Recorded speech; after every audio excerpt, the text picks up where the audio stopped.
आज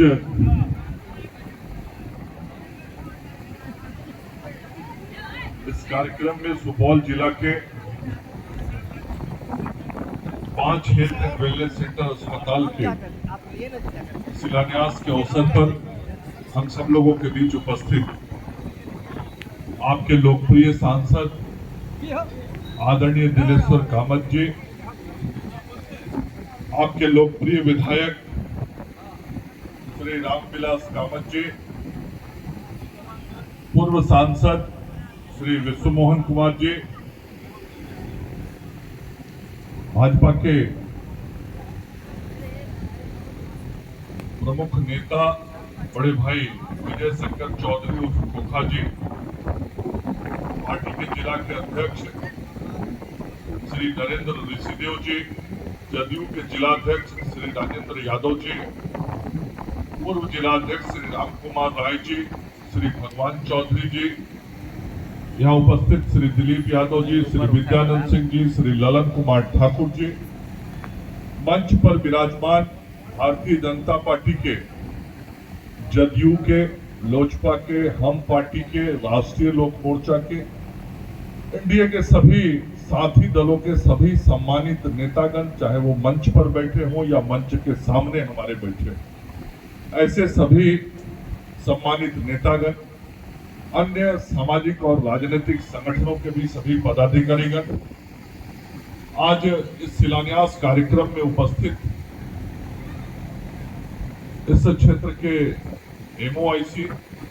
सभी चिकित्सकगण, चिकित्सा कर्मी, स्वास्थ्य कर्मी, एएनएम, जीएनएम, आशा की दीदियां, स्वास्थ्य परिवार के हमारे सभी बंधुगण, सभी भगिनियां, आज इस कार्यक्रम में उपस्थित सभी बड़े बुजुर्गों, नौजवान साथी मित्रों, नन्हे मुन्ने बच्चों और मीडिया के साथियों, मित्रों, आज मैं स्वास्थ्य विभाग की अपनी बातों को कुछ कहूं उसके पहले जो देश की परिस्थितियां हैं 2-4 मिनट उसमें चर्चा करके फिर अपनी बातों को रखूं। आज हम जरूर विकास की बात करने के लिए यहाँ आए हैं। विकास का काम जो नरेंद्र मोदी जी और नीतीश कुमार जी की डबल इंजन की सरकार के द्वारा किया जा रहा है, खास करके स्वास्थ्य विभाग के द्वारा, उसकी बात मैं करूंगा। लेकिन उसके पहले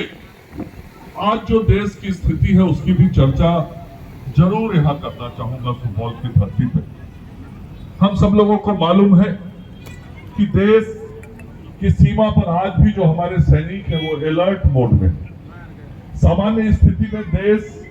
की सीमा नहीं है और हमारे देश के सैनिक भी सामान्य परिस्थितियों में आज सीमा पर खड़े नहीं हैं। आज जो देश की सीमा की परिस्थितियां हैं वो हमसे छिपी भी नहीं है। मीडिया के माध्यम से हम सब लोगों को दिन प्रतिदिन, पल प्रतिपल की खबरें मिलती रहती। आज जरूर सुपौल की धरती पर मैं खड़ा होकर कहना चाहता हूं कि देश के जो हमारे सैनिक हैं, आज उन वीर सैनिकों के कारण, उनके शौर्य के कारण, उनके साहस के कारण, उनके त्याग के कारण और उनके बलिदान के कारण ही हम अपने घर में शांति से बैठे, हम अपने जीवन को शांति से जी रहे। इसलिए हम शांति से जी रहे हैं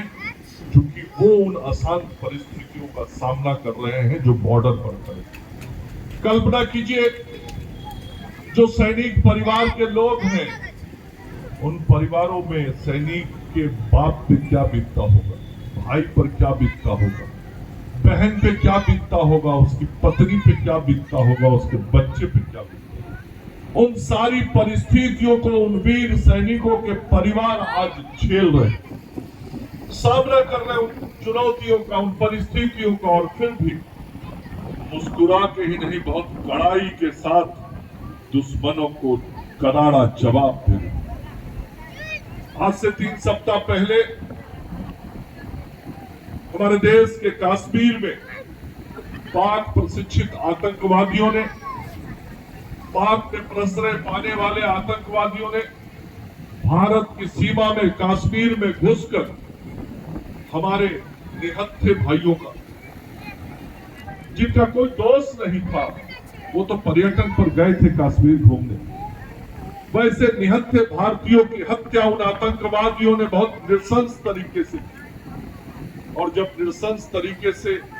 इस घटना को अंजाम दिया तो पूरा 140 करोड़ देशवासियों का खून खौल उठा। सब देशवासी चाह रहे थे इसका बदला लिया जाना चाहिए। और यहां से बहुत दूर नहीं है मधुबनी,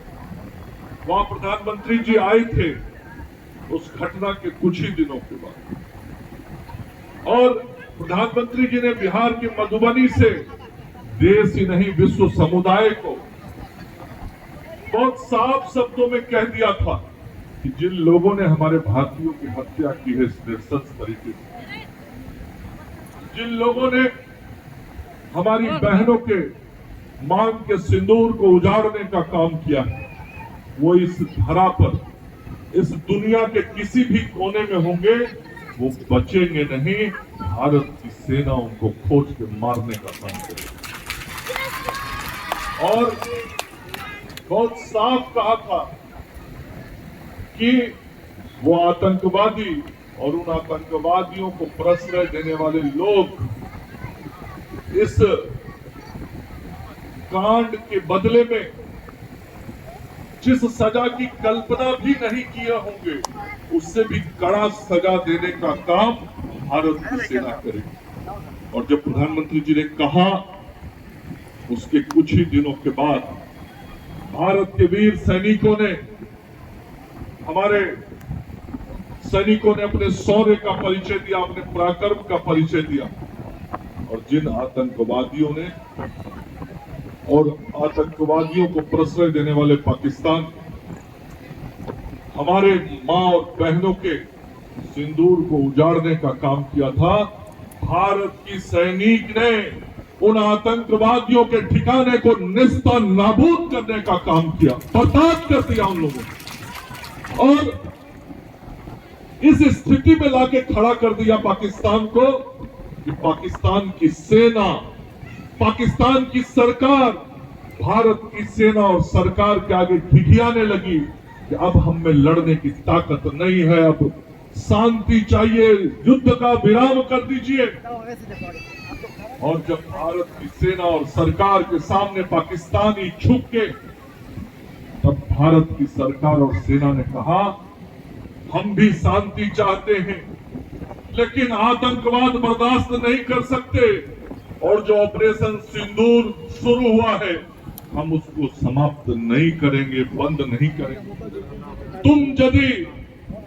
नहीं सुधरे तो इससे भी कड़ी कार्रवाई करेंगे। और भारत के सैनिकों ने शांति की बात तो मानी, लेकिन प्रधानमंत्री जी ने साफ तौर पर देश के लोगों को बता दिया, ऑपरेशन सिंदूर स्थगित हुआ है, समाप्त नहीं हुआ।